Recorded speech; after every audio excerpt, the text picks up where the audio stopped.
Sí, por favor, vayan ocupando sus asientos que vamos a comenzar con la primera ponencia. Si son tan amables, pues un poquito de relax después de la introducción con estos personajes que hemos tenido aquí en el escenario, pero yo creo que vamos a ir tomando posiciones para comenzar ya los paneles.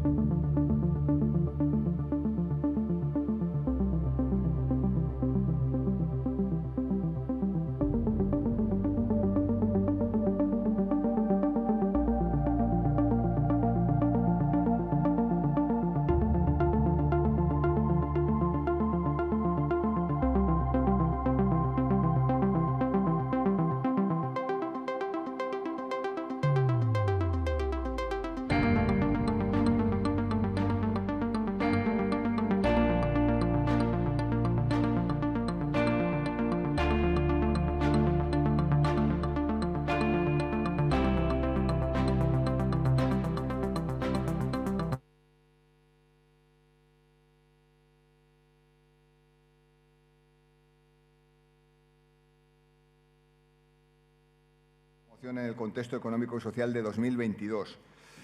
Este primer panel pretende que se pongan en valor las aportaciones y contribuciones que en un contexto europeo lleva a cabo la industria del automóvil y el sector de la automoción en el ámbito económico, social o de innovación tecnológica, entre otros aspectos. Es importante conocer de primera mano, por un lado, qué estrategias y medidas están adoptando los fabricantes de automóviles y motocicletas para adaptarse a los cambios normativos previstos a medio y largo plazo que comporta la Agenda 2030-2050 y, por otro, su visión sobre una regulación que resulte verdaderamente factible y asumible por la industria en la evolución a un nuevo ecosistema de movilidad sostenible y eficiente. Entonces, por ello, voy a pedir que, en primer lugar, que suban al escenario, bueno, no que suban, que ya está aquí Xavier Ferrer, que es socio responsable del sector de automoción y transportes para el área mediterránea de la firma de auditoría Ernst & Young, que es uno de los partners principales, como decíamos, CEPSA y Ernst & Young, de este primer fórum de movilidad, que nos va a dar una panorámica actual del sector. Y yo creo que, no sé si vas a presentar también tú directamente a los ponentes que te van a acompañar en la mesa, en este primer panel, cuando quieras. Sí, pero bueno, si queréis ya, José y José María, ¿no? el subir. Muchas gracias, Jesús. Y cuéntanos quiénes son los que te van a acompañar. Sí, os lo contaré porque les vamos a dar paso, ¿no?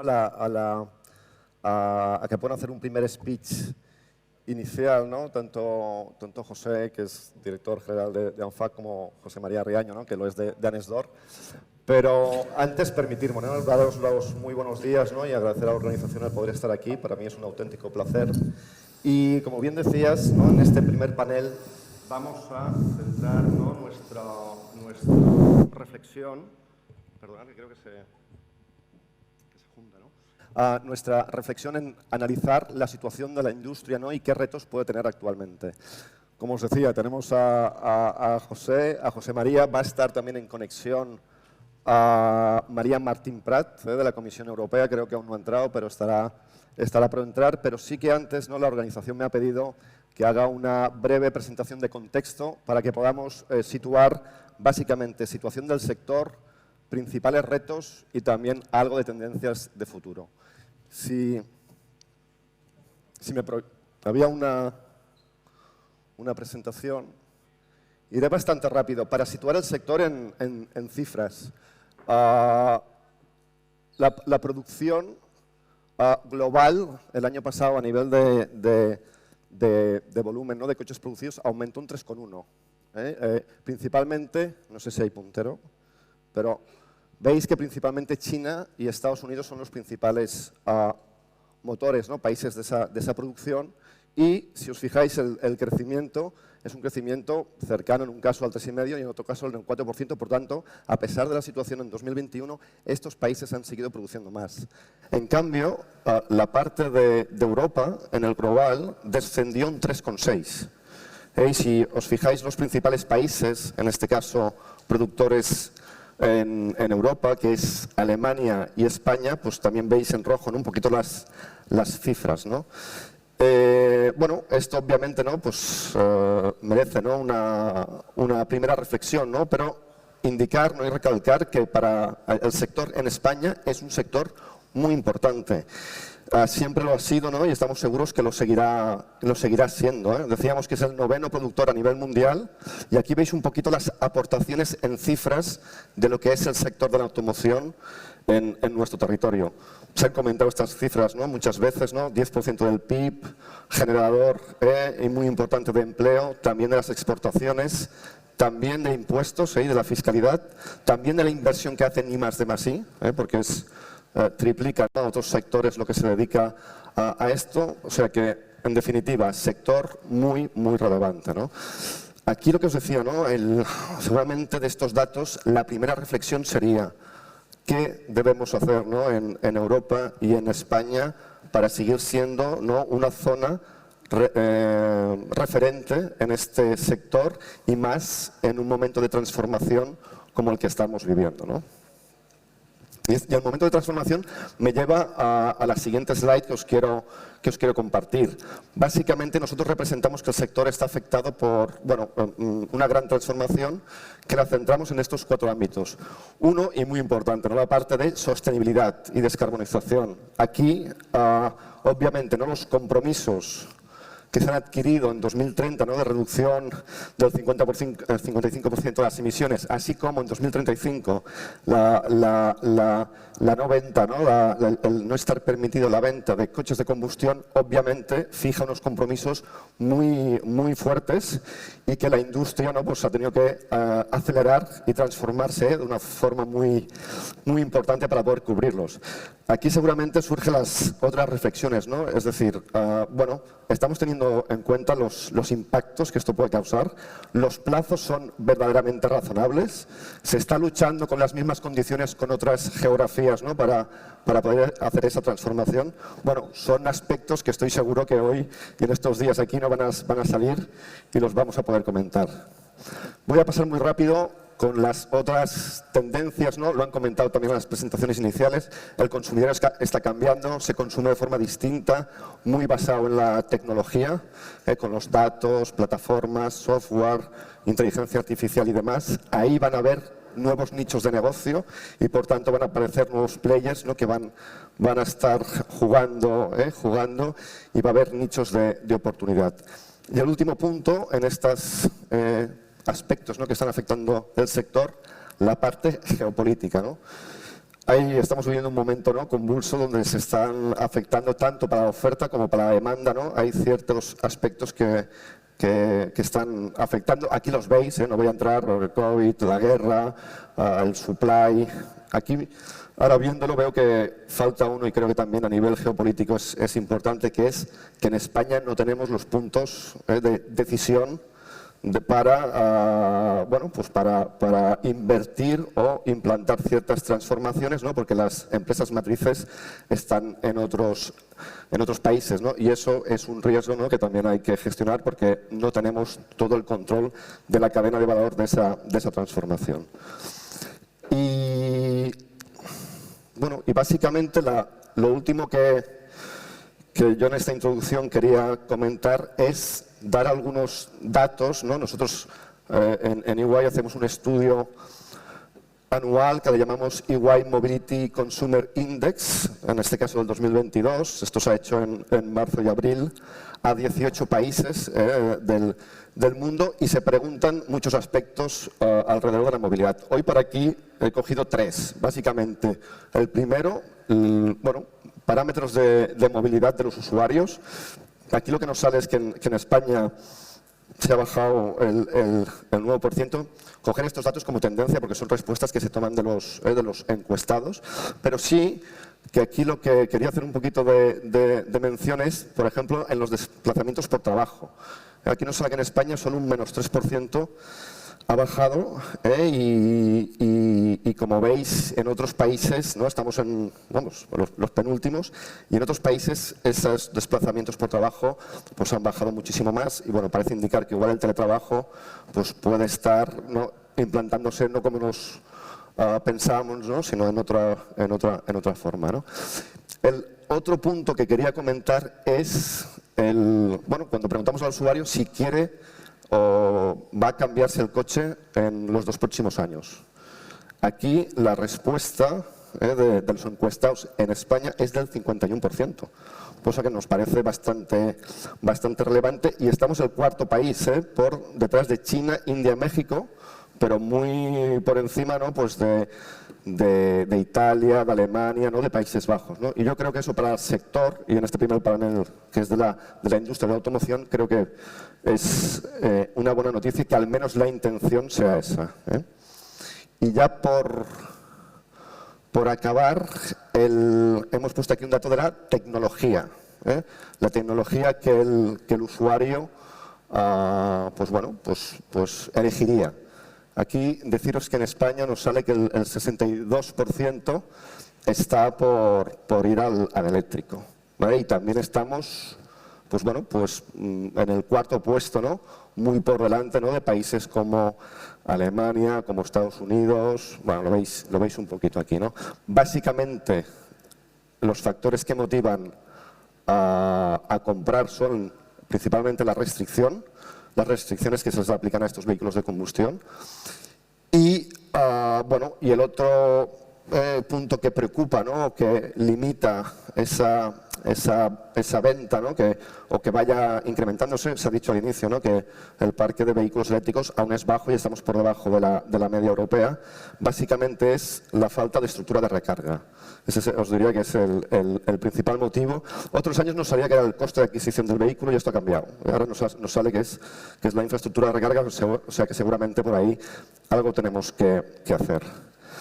Y poco más por mi parte para contextualizar, ¿no? En definitiva, decir que el sector es un sector muy importante, ¿no?, económicamente, industrialmente, en el empleo, que está viviendo una transformación que la hemos intentado sintetizar, ¿no?, y que se va a hablar en estos 2 días, ¿no?, pero que estamos convencidos que seguirá siendo un gran protagonista en Europa y obviamente en España, ¿no? Y debatir estos 2 días sobre esto, pues creo que puede ser muy interesante.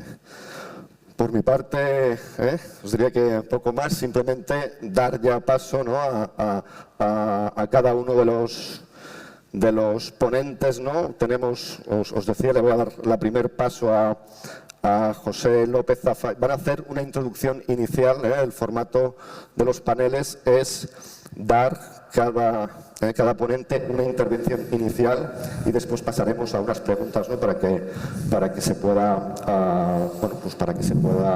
debatir, ¿no? Entonces, José López Zafay, me han pasado aquí un poquito para presentarte. José, licenciado en Ciencias Económicas por la Universidad del País Vasco y miembro del Cuerpo Superior de Técnicos Comerciales y Economistas del Estado. Comenzó su carrera ocupando diversos cargos en el Ministerio de Economía y Hacienda para posteriormente dar el salto al campo de las telecomunicaciones. En 2011 es nombrado director de regulación de Acciona, realizando labores en materia de transición energética y ecológica en España y en Europa. Además, y gracias a su experiencia en el campo asociativo, regulatorio y de transición ecológica, le ha llevado a dirigir ANFAC en un momento clave para el sector. José, sin más, te damos el paso a estos. Muy bien. Muchas gracias.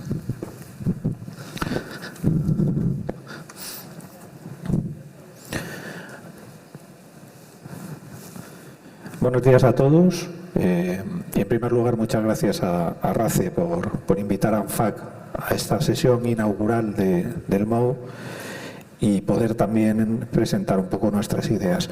Yo voy a hacer una intervención inicial breve, sobre todo centrada en ver cuál es el marco general, ¿no?, que a veces se nos olvida, en el cual se tiene que desarrollar la tarea de una industria de la automoción en Europa.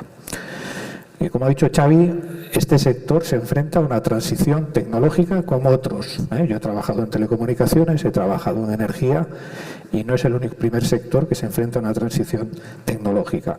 Hay un cambio motivado por nuevos modos de combustión, pero también hay un cambio que esto es muy importante no olvidar, y yo creo que Europa en buena parte lo está haciendo. Hay un cambio motivado por la digitalización y las nuevas tendencias de conectividad, software y vehículo autónomo, donde posiblemente haya más valor que el derivado del cambio de combustión. Pero bueno, en principio hasta ahí todo normal, pero sobre esa capa que es business as usual se incorpora una capa regulatoria específica para este sector y en el que se marcan unos compromisos de reducción de emisiones y de cambio de tecnologías que son obligatorios. Y si no se cumplen, se multa a los fabricantes europeos. En definitiva, sobre un cambio ordinario de una estructura económica de un sector, se sobrepone un cambio regulatorio que además se acelera. Y el perfecto ejemplo de esta aceleración es como lo que eran unos objetivos muy exigentes en 2019-20, cuando se presentó el Pacto Verde Europeo, 2 años después han quedado ya viejos cuando se ha aprobado Fit for 55. En 2 años, algo que era muy exigente, pues resulta que no era tanto, sino que incluso todavía Europa se compromete a ir más allá y eliminar la combustión en 2035 en todos los países europeos. ¿Cómo responde al sector a esa presión? Pues el sector está respondiendo. A mí me gusta decir que en la descarbonización y en la electrificación, si hay algo que no falla, desde luego es la oferta de vehículos y la inversión de la industria. Se están lanzando nuevos modelos electrificados, se están lanzando nuevas inversiones en plantas en Europa, pero es que además se está liderando, por ejemplo, buena parte de los proyectos de car sharing, se está también llegando a acuerdos para impulsar la recarga y se está también avanzando en vehículo conectado y autónomo, y todo esto desde el lado de la industria. Por tanto, la industria está haciendo sus deberes, se enfrenta a un reto y dice, voy adelante. ¿Cuál es el problema que existe? El problema es que todo este es un cambio, como digo, estructural, radical y además acelerado. Y es un cambio que exige la colaboración de todo el ecosistema. De poco vale que el sector empuje si el resto de los agentes de la sociedad, porque esto es un cambio social, no empujan en la misma dirección. Y además tenemos que ser conscientes de que el cambio que se ha diseñado, por lo menos en el Fit for 55, afecta a todos los países europeos por igual. En 2035 da igual que tengas una renta per cápita de 8.000 euros que de 35.000 euros. Tienes que acabar con el vehículo de combustión igualmente. Es, por tanto, una necesidad de hacer las cosas de una manera muy eficiente y muy rápida. ¿Qué es lo que nos hace falta al sector para que nuestro esfuerzo se vea acompañado? 2 cosas, un modelo económico y medidas ambiciosas. Respecto al modelo económico, ¿cuál es la opción por la que ha decidido Bruselas? Y está aquí el excomisario, igual no le gusta alguna de las cosas que voy a decir. ¿Cuál es la opción por la que Bruselas ha decidido incentivar a este sector a ir más rápido? Exclusivamente por la vía de la penalización. A diferencia del modelo de las energías renovables de la década pasada, donde el cambio tecnológico se acelera garantizando una rentabilidad razonable a la inversión, y para eso se crea un sistema específico propio de ayuda de Estado que lo permite, a la industria europea de la automoción no se le crea ningún sistema similar. La inversión la tiene que hacer a su cuenta y riesgo, y si no es capaz de vender vehículos, no ya producir, vender, es multada año tras año. Por tanto, estamos en un escenario de difícil cumplimiento de los objetivos, porque desde el punto de vista de ayuda de Estado no hay ninguna ayuda. Desde el punto de vista de medidas, este esfuerzo tan amplio tiene que ir acompañado de medidas en materias fiscales, en materia de recarga, en materia de ayuda a la demanda, como es en España, por ejemplo, los planes MOVES. Bueno, pues el Fit for 55 se acaba de aprobar en junio y todas las distintas piezas regulatorias que tienen que desarrollarlo va a tardar años en implantarse. Por lo tanto, desde el punto de vista de implicación práctica, ayuda práctica a ese cambio, pues nos encontramos con unas demoras muy importantes. Sin embargo, la percepción es que tenemos que correr, la presión sobre el mercado está ahí, se acumulan medidas que lo que pretenden es limitar el despliegue de vehículo privado, aunque sea un vehículo eléctrico, y como digo, el sistema de ayudas no ayuda y las medidas no terminan de llegar. Esto que sucede a nivel europeo es especialmente destacable en el caso español. Nosotros llevamos insistiendo desde ANFAC en que es necesario que esas 3 barreras que ha destacado Xavi, la falta de infraestructuras de recarga, la necesidad de tener ayudas a la compra eficientes que superen el coste, que ayuden a superar el mayor coste inicial, y también tener unos elementos fiscales que den cohesión a todo este movimiento y anime al consumidor y a la empresa a hacer el cambio, pues no están en marcha. Este año llevamos insistiendo en nuestro plan 1+12, en el cual hay que identificar una serie de medidas urgentes. Les puedo anunciar que ayer se aprobó en los presupuestos una enmienda a la que nosotros teníamos mucho interés, que es que se apruebe la amortización acelerada para la adquisición de vehículos electrificados. Se va a duplicar la capacidad de amortizar, pero es que esta es una de las 7 propuestas fiscales que teníamos, incluyendo la exención en renta del MOVES, deducciones en sociedades, deducciones en renta, mejora del tratamiento de renta en especie, todo focalizado para lo que nos manda Bruselas y el Gobierno español, electrificación. Pues todas ellas fueron rechazadas, incluyendo también un plan específico de recarga de alta potencia por encima de 150 kilovatios, que también necesita, yo creo, todos los ciudadanos. En definitiva, el sector está preparado, el proceso es un proceso muy exigente, es un proceso marcado de manera política. Nosotros estamos haciendo nuestra parte, pero si el resto del ecosistema no hace la suya, Europa se enfrenta a una situación muy compleja y países como España muy especialmente. Muchas gracias.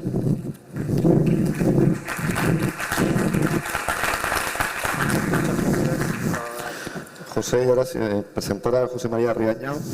Tras sus estudios empresariales en la Universidad de La Rioja y Executive MBA por el Instituto de Empresa, comenzó su andadura en la industria de la automoción hace 25 años como emprendedor, participando en la fundación de un almacén virtual de recambios para vehículos. Tras esta etapa, en 2006 se incorporó a Nesdor como director de Relaciones Institucionales, cargo que ostentó hasta su nombramiento como secretario general de la entidad que ocupa actualmente. Riaño es también miembro del Comité de Dirección Estratégica en ACEM, vicepresidente de la Fundación Moto Engineering e integrante del Consejo Superior de Tráfico, Seguridad Vial y Movilidad Sostenible de España. José María, todo tuyo para ese speech inicial de contexto. Muy bien, pues muchas gracias, Xavi, y bueno, saludos a las autoridades, a los organizadores, a los invitados. Estamos muy contentos de estar hoy aquí presentes. No sé si hay un mando para poder pasar las... Sí, gracias.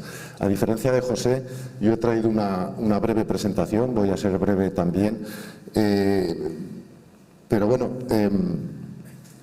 decía que traía una breve presentación porque yo estoy aquí en representación del sector de la moto y de los vehículos ligeros y hablamos de esta transformación de la movilidad, hablamos de todo esto y frecuentemente la moto es la gran olvidada. Esta misma mañana, en toda la ceremonia de apertura, se ha hablado de las bicicletas, se ha hablado de los coches. Frecuentemente nuestros vehículos son, decía, los grandes olvidados. En primer lugar, centrar un poco cuál es el ámbito de nuestra industria, cuál es el ámbito de nuestro sector. Hablo de la moto, de los vehículos ligeros, esto corresponde con la categoría L de homologación, la L de ligero, y es un sector que, como tenéis marcado en este recuadro rojo, abarca una amalgama de vehículos diferentes, con propósitos diferentes, desde los ciclos asistidos y los ciclomotores, pasando por las motocicletas, triciclos, incluso vehículos de 4 ruedas como son los microcoches. Todo esto es la categoría L europea de homologación. Son unos vehículos asentados en el mercado. El motociclismo es una corriente social con más de un siglo de historia. Unos vehículos que, como decía, cuentan con una categoría propia de homologación en Europa que garantiza su seguridad y su función en el mercado. Son vehículos diferentes, con propósitos diferentes. Hablamos de una moto, la misma palabra para definir lo que es un Vespino o una Vespa, que probablemente muchos de los presentes habéis usado en la juventud, y la moto que lleva un agente de tráfico, pues todo lo definimos con la palabra moto. Son vehículos diferentes con propósitos diferentes. Muchas veces el centro es la movilidad y el desplazamiento, la funcionalidad. Otras veces es simplemente el ocio o el placer de poder viajar y conducir uno de estos vehículos. Para centrar un poquito lo que es este sector, como decía, y esta es de alguna forma mi primera reivindicación, que no nos olvidemos de la categoría L, que no nos olvidemos de la moto y los vehículos ligeros a la hora de abordar todas estas transformaciones. Para que comprendáis un poquito mejor cuál es la realidad de este sector, mejor que explicarlo yo, he traído un vídeo que lo explica rápida y perfectamente.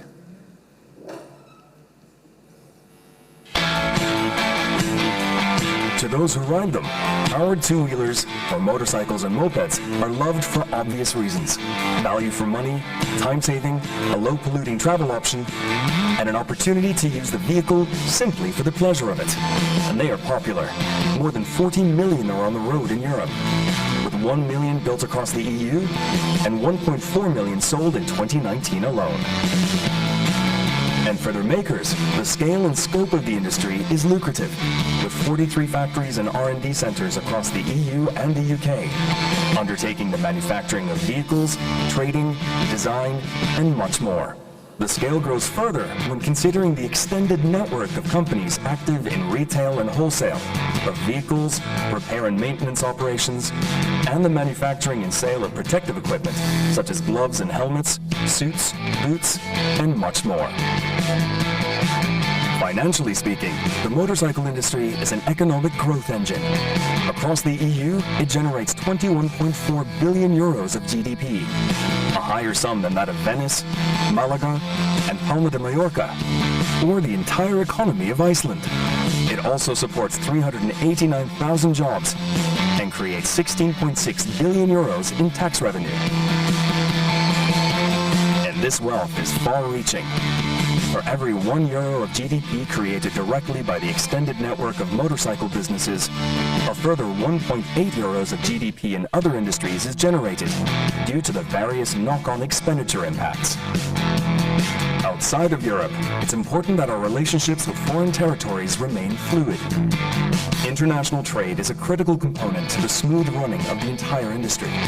European motorcycle companies and European jobs benefit from the progressive reduction of global tariffs and regulatory trade barriers. Our reputation for delivering quality products also sees the international sale of 2.1 billion euros in vehicles, parts, and components to non-European customers in key markets including the US, Switzerland, Australia, and Japan. Any change in trade agreements could have considerable implications for the industry. It is essential that the EU remains an open economy and avoids measures that could potentially lead to higher tariffs in key foreign markets. Of course, one of the great appeals of motorcycling is its contribution to tourism and social functions of all sizes. From local club touring to arena-filling events, both riders and spectators eagerly participate in this thriving community. Events such as these have positive economic impacts on tourism. Riders and spectators travel to the events buying food, drink, merchandise, and souvenirs, paying for campsites, hotels, and buying tickets. Collectively contributing 2.1 billion euros to Europe's GDP, supporting about 38,000 jobs, and creating 1.2 billion euros in taxes. MotoGP and Motocross GP races alone attract 1.5 million international race spectators annually.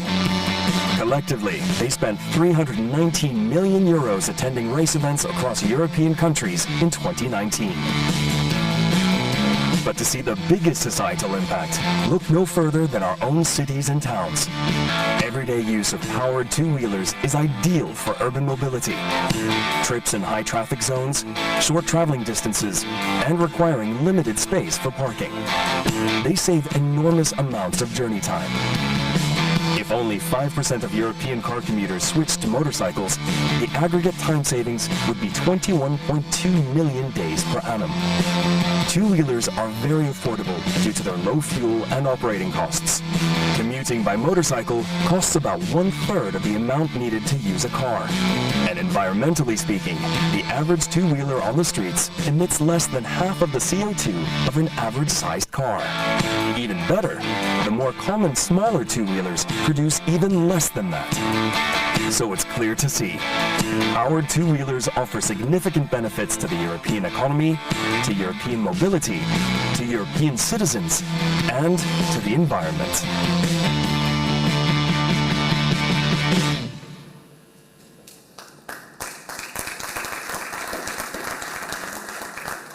Muy bien, pues este, decía, es mi primer mensaje. La motocicleta es un subsector de la automoción, generador de valor y riqueza. En el vídeo se presentaban los principales datos: 390.000 empleos, 21.400 millones de contribución a al Producto Interior Bruto en Europa, y un sector multiplicador del valor que se invierte en él, ¿no? Ese ratio multiplicador de 2,8 del PIB por cada euro invertido se genera 1,8 en economía posterior inducida. Decía, un sector con un valor especial, más allá de los datos de Producto Interior Bruto, de la contribución a los impuestos, de la contribución al empleo en Europa. Podemos ver que por cada trabajo creado en el sector de la moto y el vehículo ligero se generan 92.100 euros de Producto Interior Bruto, que es un dato muy superior a lo que es el valor medio de la economía europea, que está situado en 54.800. Es un sector creciente, clarísimamente creciente, en un entorno francamente difícil en la última década, que arrancó inmersa en la mayor crisis financiera conocida, que ha pasado por una pandemia mundial reciente. El parque de motocicletas en Europa ha crecido nada menos que el 20,5% en la última década. Si atendemos a las cifras de ventas, si atendemos a las cifras del mercado, en la última década ha habido un crecimiento espectacular y una tendencia clarísima, continua, creciente, con un aumento del 39,1%. Estas cifras se deben a que los vehículos ligeros responden muy bien a las múltiples y simultáneas transformaciones disruptivas que estamos afrontando. Xavi lo explicaba en su introducción, cómo vivimos un momento especial, un momento de cambio disruptivo, donde se juntan diferentes ejes: transformación de la movilidad, transformación ecológica, transformación tecnológica, transformación en los hábitos del consumidor, con diferentes drivers importantes: el mejor aprovechamiento del espacio público, la reducción de las emisiones, la descarbonización, la electrificación y la transformación de diferentes tecnologías, los consumidores que bueno, pues en Europa y en particular en España afrontamos un reto demográfico importante, en el sentido de cómo se reduce nuestra pirámide demográfica, cómo tenemos menos jóvenes, cómo los jóvenes abordan el consumo de una manera distinta. En este sentido, el motosharing se ha revelado como una de las fórmulas más populares del sharing. Y decía que este crecimiento, tanto en parque como en cifras de vehículos, tiene una explicación lógica en función de lo que son bueno, pues, las características de estos vehículos de dos ruedas y vehículos ligeros en general, ¿no? Contribuyen y facilitan, dan una respuesta positiva a todos estos cambios e inquietudes del mercado.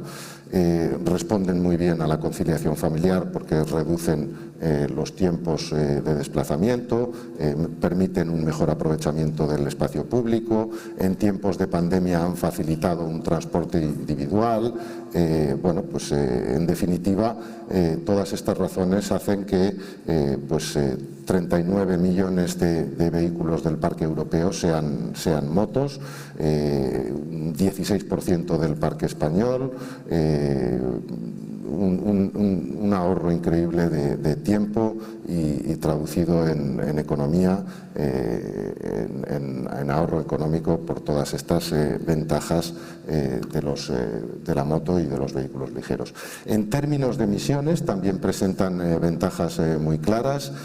Una moto se sitúa en 53 gramos de CO2 por kilómetro recorrido, una moto eléctrica se sitúa en 17, son datos muy muy similares a los que pueda presentar el transporte público, por ejemplo, con el autobús urbano. Esta industria está lógicamente sometida también a una transformación importante. La moto está inmersa en toda la implementación de automatismos, de conectividad. Tenemos el Consorcio Europeo de la Moto Conectada, donde se van haciendo todos estos desarrollos.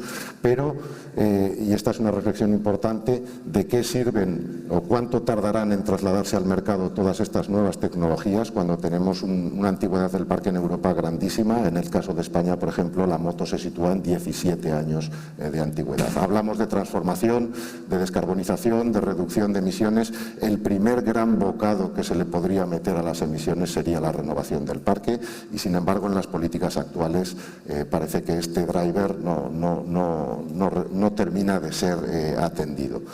En el caso de la electrificación hay una escasez del despliegue o probablemente, como explicaba José, en el caso de la automoción en general, la oferta de los vehículos eléctricos está ahí, pero hay un desarrollo demasiado lento de la infraestructura de recarga. Si el desarrollo de la infraestructura de recarga es lento en el caso del coche, en el caso de la moto muchas veces se está olvidando las necesidades particulares de estos vehículos, ¿no?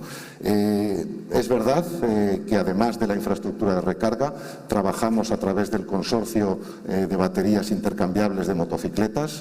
Presentamos una solución que puede vencer estas tres barreras que planteaba Xavi también en su introducción, ¿no? de los miedos del consumidor a la escasez de autonomía, al problema de la infraestructura de recarga. Bueno, nosotros trabajamos en una solución de racks de baterías intercambiables, baterías que podrán ser intercambiables entre vehículos de diferentes marcas y esto, con esta solución pretendemos poder batir todas estas barreras. Cierto es, y lo presentaba al principio, que tenemos un rango de vehículos muy diferenciados y que esta solución de las baterías intercambiables o de los vehículos eléctricos atiende a nuestra mitad del mercado, que son los vehículos de movilidad. Para vehículos mayores, como pueden ser las motos grandes que utilizan los agentes de tráfico, no hay a día de hoy una solución tecnológica. Lógicamente, se invierte mucho en investigación y desarrollo, pero con la tecnología actual de baterías de ion litio, por el volumen que ocupan estas baterías, por el peso que suponen estas baterías que harían ingobernable una moto y por el precio que suponen estas baterías respecto a lo que es el precio general, el precio de un vehículo ligero de este tipo, no son a día de hoy una solución. Por tanto, necesitamos una aproximación flexible, con neutralidad tecnológica, y estamos trabajando mucho en los combustibles sintéticos, que hoy por hoy serían la solución más viable para esta otra mitad del mercado, que son las motos de ocio. En definitiva, nuestra industria está comprometida, lógicamente, compartimos los objetivos de desarrollo sostenible, compartimos las prioridades señaladas por la Comisión Europea, contribuimos, creemos sensiblemente en diferentes de estos objetivos de desarrollo sostenible, pero bueno, para poder entregar ese valor de nuestro sector a la sociedad, para poder contribuir a conservar el medio ambiente, a contribuir a mitigar el cambio climático. Para todos estos objetivos necesitamos, como decía, esa aproximación flexible, permitir a la industria tomar el tiempo y bueno, amplitud de miras para poder, en definitiva, abordar con diferentes soluciones y con neutralidad tecnológica el desarrollo y el poder alcanzar todas estas metas. Muchas gracias. Bueno, teníamos a María Martín Prat, ¿no? que es la directora general adjunta de la Dirección General de Comercio de la Comisión Europea, pero me han informado que por problema personal no se puede conectar. O sea que bueno, vamos a estar aquí en petit comité. Y pasando ya a la mesa redonda, un poquito de debate, y os agradecería si me podéis poner el timing para gestionar un poquito los tiempos. lanzaros la primera pregunta, ¿no? Y lo primero, agradeceros los magníficos contextos iniciales de los dos, ¿no? Y la primera pregunta iría respecto, ¿no?, a este proceso de descarbonización y a los posibles, ¿no?, en cómo se está haciendo esa aproximación y los posibles impactos que pueda tener. Y fundamentalmente os preguntaría en dos líneas, ¿no? Una es las fechas propuestas, es decir, si veis factible, ¿no?, que se cumplan pues estos plazos, ¿no?, de objetivos en 2030 y 2035, ¿no? Y más habiendo oído algunas voces, ¿no?, desde Europa que dicen que esos plazos se pueden dilatar, ¿no?, o que deberían dilatarse. La primera sería plazos y consecuencias si se cumplen o no esos plazos. Y la segunda parte de la pregunta iría sobre la tecnología. Es decir, parece, ¿no?, que nos estén llevando hacia teniendo, por supuesto, claro, los objetivos que hay que cumplir, ¿no?, y de reducción, etc. Eso yo creo que todos estamos, pero parece que a nivel de tecnología nos estén llevando al eléctrico. Y mi pregunta es si veis, ¿no?, y se están desarrollando nuevos combustibles sintéticos, líquidos, que puedan dar vida, ¿no?, o seguir dando vida y empleo a motores de combustión, ¿no? ¿Cómo veis esa parte, ¿no?, de la tecnología, o cómo veis el futuro que puede ser? Y si pediríais, ¿no?, una neutralidad tecnológica, ¿no?, también, me hubiese gustado mucho que estuviesen de la Comisión Europea, ¿no?, para preguntarlo, la verdad que una pena, pero bueno. Entonces, sintetizando, fechas y tecnología. Si quieres, José, empezamos por... ¿Empiezo por mí? Sí, empezamos por ti. Bueno, pues yo creo que lo he dicho al principio, ¿no? Depende. Pues ¿de qué depende? De si va a haber medidas al nivel de los objetivos o si simplemente nos vamos a quedar en fijar objetivos y nos olvidamos de las medidas.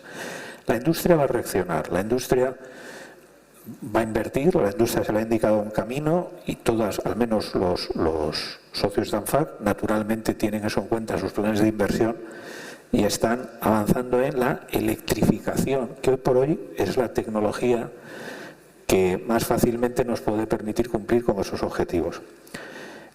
La pregunta es si la sociedad está preparada para esos ritmos y para eso hay que pensar que este es un mercado que no lo podemos empujar solo desde la oferta, necesitamos el empuje de la demanda. Y la demanda es la decisión individual de cientos de millones de consumidores en Europa, que es como se construye este cambio de paradigma, hacia dónde les va a llevar. Y ahí es donde vuelvo a insistir, no vale fijar objetivos ambiciosos, hay que fijar medidas ambiciosas.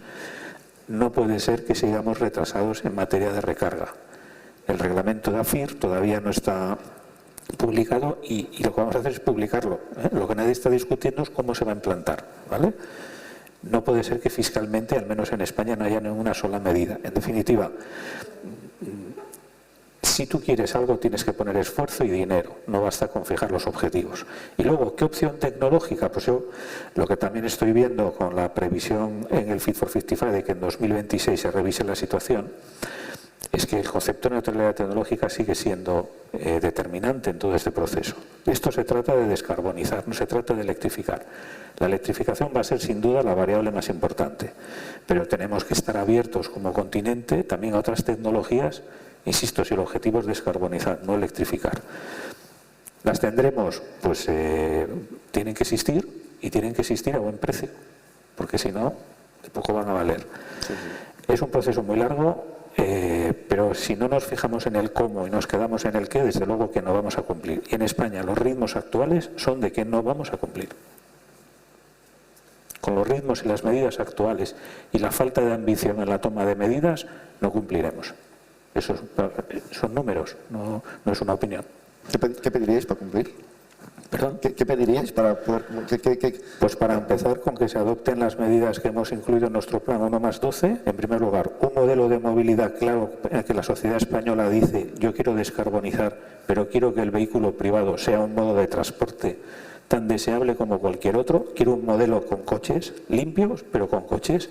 Y en segundo lugar, medidas fiscales mucho más ambiciosas, mejora de los planes de impulso a la demanda y, por supuesto, impulsar enormemente la recarga pública.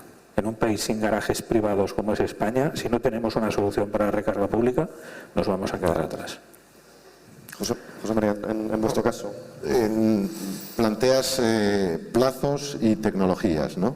En cuanto a plazos, en primer lugar, respecto al paquete Fit for 55, es una realidad que nuestro sector, la categoría L, la moto y el vehículo ligero, no están afectados en esas fechas límite. Y esto no es, hay una razón de peso por la que la Comisión no las ha incluido, y es que la contribución de estos vehículos al total de las emisiones del tráfico es prácticamente irrelevante, ¿no? Con esto no quiero decir que nosotros estemos al margen, al contrario, lo decía en mi intervención, que nuestro sector está comprometido con la descarbonización y en ese sentido vamos avanzando con ritmo. Pero ocurre en cuanto a tecnología lo que planteaba, ¿no? Y lo plantea y lo comentaba ahora José. Parece que en algún momento nos hayamos equivocado y que el objetivo sea vender vehículos eléctricos, cuando el verdadero objetivo es la descarbonización y la mejora de la calidad del aire. Y esto es importante recordarlo. Y por eso esa neutralidad tecnológica, ¿no? Porque lo decías tú, José, el vehículo eléctrico obviamente es un pilar muy importante, pero necesitamos una aproximación más abierta, necesitamos que las empresas de automoción, que han sido tradicionalmente las que han traído nuevas tecnologías, las que han desarrollado, las que nos han traído el desarrollo social y bueno, pues puedan desarrollar soluciones como el hidrógeno, soluciones como los combustibles sintéticos. En nuestro caso, a día de hoy, como decía, para esa mitad de motos más grandes es prácticamente la única tecnología que hoy por hoy tenemos disponible. El objetivo verdadero es la reducción de emisiones, la mejora de calidad del aire. Tecnologías que nos puedan traer emisiones netas cero deberían ser siempre bienvenidas. Y sin embargo, nuestra percepción es que desde el ámbito político a veces la mirada está más cerrada y esto puede llevarnos a no cumplir esos objetivos. No estamos afectados por estos límites, pero evoluciona bien la electrificación de las motos. De hecho, la penetración de la moto eléctrica es casi la más alta de los vehículos motorizados. Pero sin esta apertura de neutralidad tecnológica no lo lograremos. Muy bien.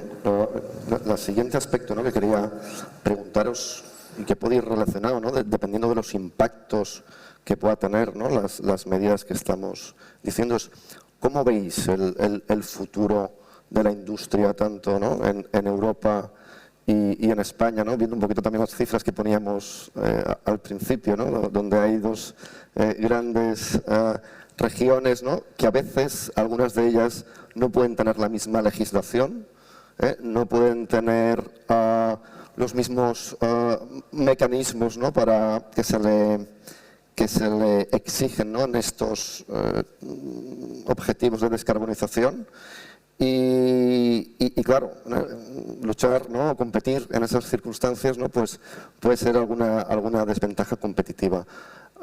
¿Cómo lo veis? ¿Qué deberíamos hacer? A ver, yo creo que lo mismo que aplica a España se le puede aplicar a Europa, ¿no? A la hora de plantear cuál es el futuro de la industria, nosotros tenemos como ANFAC un plan Horizonte 2040, plan de movilidad, y ahí analizamos cómo se puede enfrentar el reto de descarbonización, insisto, el reto de digitalización, que se nos olvida, el tema de conectividad, vehículo autónomo, es donde más valor añadido hay, donde más se puede diferenciar la industria europea, y estamos todo el día mirando solo a un lado del debate. Pero bueno, en nuestro plan lo explicamos, vemos incluso que esa es la parte que más valor va a crecer y vemos que la facturación del sector español en 2040 puede aumentar hasta un 50%. Luego la industria enfrenta este reto de cara, descarbonización y digitalización. Ahora bien, yo, antes de leerse los 300 folios que tiene nuestro plan, o cualquier plan de cualquier industria europea, lo que hago es, vamos a elevarnos un poquito, ¿vale? Y Europa tiene que decidir si quiere vehículos privados o no los quiere. Porque si no quiere vehículos privados, cerramos el MOU, nos olvidamos de la recarga, nos olvidamos de los móviles, nos olvidamos de traer inversión, porque resulta que Europa tiene un modelo de movilidad en el cual el vehículo privado, aunque sea limpio, no es deseable. Bueno, en mi opinión, estamos en Andalucía, es como si Andalucía plantea como prioridades de desarrollo suyo atacar el turismo de playa o el aceite de oliva. No se le ocurriría a nadie. Bueno, pues España es el segundo productor europeo, el 9º mundial.